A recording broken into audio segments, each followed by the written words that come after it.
Pas le 11. Le 11, ça Le 11. Ok. On revient le vendredi. Ok. Après, on va faire Sakania.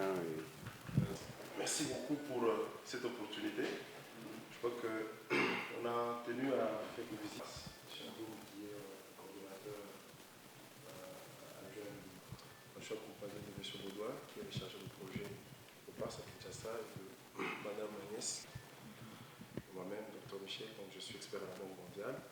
Donc on a voulu venir rencontrer, c'était principalement d'abord pour vous dire merci, pour faire en sorte que le PARS puisse bien avancer. Et récemment, par exemple, on a pris... la Banque mondiale est venue rencontrer le gouverneur de province pour discuter de deux points essentiels. Primo, discuter de la mise en œuvre du PARS dans la province du Katanga. Le PARS est un projet de la Banque mondiale qui appuie le secteur de la santé. Comme vous le savez, le PARS est en train d'aller vers sa fin. Donc il est question qu'on puisse discuter avec le gouvernement provincial de points forts et de points négatifs qu'on a rencontrés dans la mise en œuvre pour améliorer le futur. Secondo, on est venu informer le gouverneur du choix de la province du Katanga dans le prochain projet de la Banque mondiale.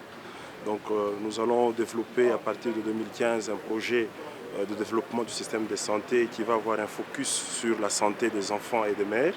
Et la province du Katanga a été encore une fois de plus reprise dans ce projet. Et donc il fallait discuter avec l'autorité provinciale sur ses ambitions, sur sa vision, mais aussi sur les possibilités de cofinancement de ce projet d'intérêt public. Donc voilà un peu en gros ce qu'on a discuté avec son Excellence. Est-ce que les objectifs assignés au PARS ont été réellement réalisés? Oui, lorsqu'on évalue le cadre de résultats, vous le savez, tout projet, avant d'être mis en œuvre, il y a un cadre de résultats qui est défini.